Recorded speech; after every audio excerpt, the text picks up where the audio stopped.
It seems the movies could have been even more magical. I'm Ashley with WatchMojo UK, and these are the top 10 Harry Potter scenes that should have been in the movies. Before we begin, we publish new content every day, so be sure to subscribe to our channel and ring the bell to get notified about our latest videos. For this list, we'll be looking at the scenes, characters, and storylines from the Harry Potter novels that we feel should have been in the films as well.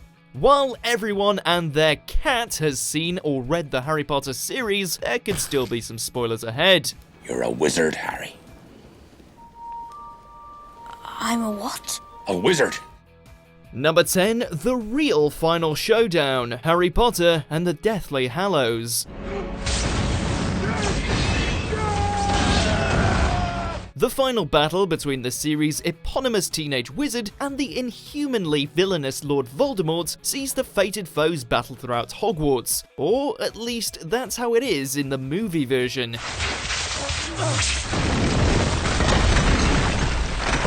In the books, Harry and Voldemort battle in the Great Hall, surrounded by witnesses and other duelists, though separated by a shield spell. Within it, the two of them have a lengthy conversation, albeit while trading spells. That finally sees Harry be the more confident one, and it culminates with Voldemort dying the same way his victims did. Suddenly, at the hands of his own killing curse, and not through overblown disintegration.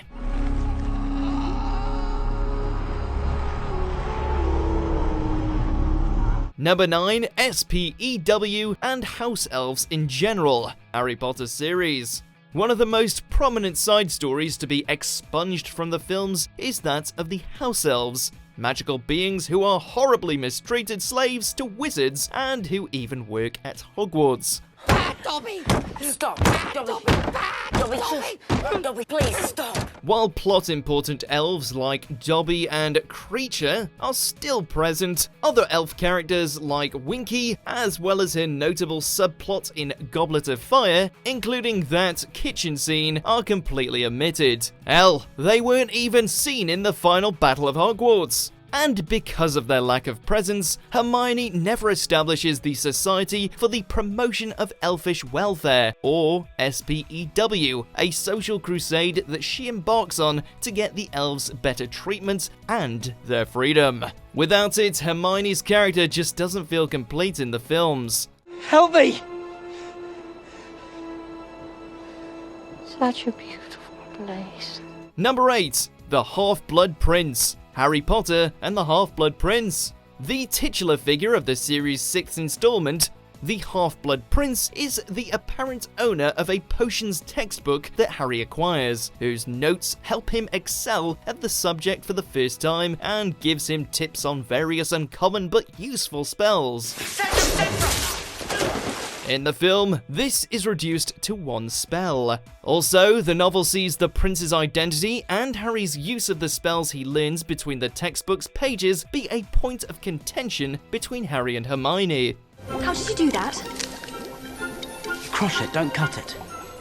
No, the instructions specifically say to cut. Thus, by the end of the story, it ends up being a genuine shock to him and the readers that the prince is Professor Snape, whereas the film version excises so much that most greet the revelation during the climax with a mere shrug. You dare use my own spells against me, Potter?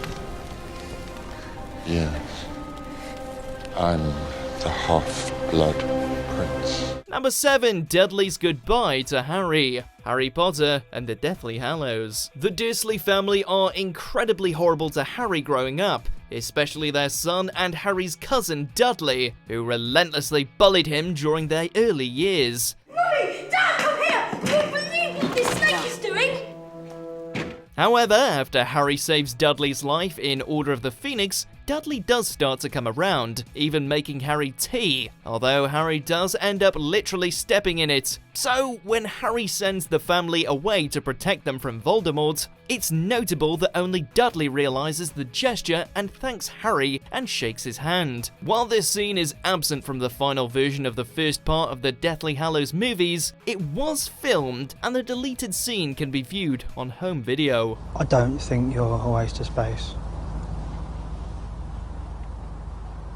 Thanks. Number 6, Harry and Ginny's actual first kiss, Harry Potter and the Half-Blood Prince. Much like Ginny's character in general, the movie screwed up her first kiss with Harry too. The pair of them have a weird, serious moment in the Room of Hidden Things, and she kisses him and then walks away.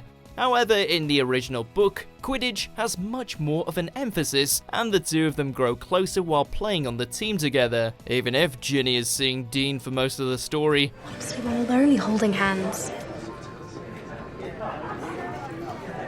And snogging. So when Harry can't play and Ginny takes his place, and they win the Quidditch Cup, it's a moment of supreme joy for them both, and they kiss in the common room in front of everyone, in a culmination of the tension between them.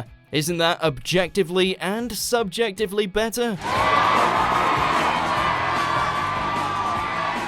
Number 5, Potions Riddle, Harry Potter and the Philosopher's Stone. The final part of the first book in the series sees Harry, Ron, and Hermione facing a series of trials in order to catch up to a thief they believe to be Snape out to take the Philosopher's Stone, which Dumbledore has hidden in Hogwarts. We were just... You want to be careful. People will think you're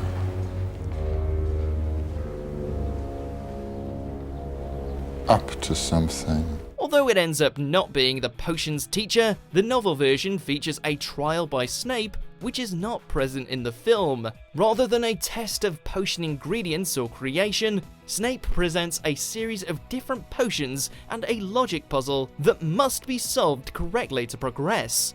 The riddle is naturally solved by Hermione, and it's a great moment for her to once again display her formidable intellect. Luma Solem!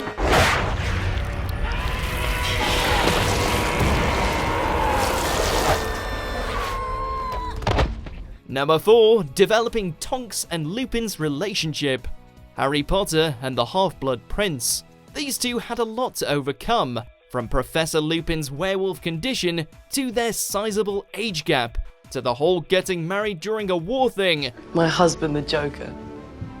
By the way, wait till you hear the news. Remus and I... Right, we'll have time for a cozy catch-up later. But these obstacles only made us root for them harder once we found out about Tonks having feelings for Lupin in a brilliant scene cut from the movie version that had been foreshadowed throughout the book. It's you that needs me tonight. Yet, in the films, they were just suddenly together, and the uninitiated audience says, huh, that's nice. Similarly, when they have a child, it's celebrated. Yet the book reveals Lupin's fear of the child being like him, to the point where he considers abandoning his wife and child, prompting a stern talking to from Harry that's also absent in the movie. Number 3, Peeves, Harry Potter series. The Hogwarts spirits get a pretty short shrift in the films, with entire chapters about them, such as the Death Day party in Chamber of Secrets, being excised, but a whole character was also removed. Peeves, the poltergeist. A mischievous and thoroughly irritating staple of Hogwarts, Peeves, unlike ghosts, can interact with solid matter, making him a perennial pest for generations of Hogwarts students, though his skill in pranks does cause him to have an awesome moment of mutual respect for the Weasley twins when they take their dramatic leave from Hogwarts. While the Hogwarts staff and students may have disliked Peeves, his sing-song mockery and penchant for throwing a wrench into events would have made him great to see on screen. Number 2, the Marauders background, Harry Potter and the Prisoner of Azkaban. James Potter, Harry's father, and his friends Sirius Black, Remus Lupin, and Peter Pettigrew formed a mischief-loving group of students back in the day who created the Marauders map. Messrs Mooney, Wormtail, Padfoot and Prongs are proud to present the Marauders map. Although the Prisoner of Azkaban film touches on their background, it doesn't really delve into the details of their friendship like the book does. Nor does it reveal that the reason all the friends could turn into animals was to spend time with their werewolf friend, Lupin. The Marauders are fan-favourite characters, and leaving out any of their story is criminal in the eyes of some Potterheads. Though we all have our fingers crossed that they'll get a prequel spin-off of some kind. Right, who wants to see me take off Sniggly's trousers? Before we unveil our top pick, here's some honourable mentions. Once again, you astonish with your gifts, Potter. Gifts mere mortals can only dream of possessing. How grand it must be. I presume you have a reason for returning, Potter. What is it you need? Time. Professor, as much as you can get me.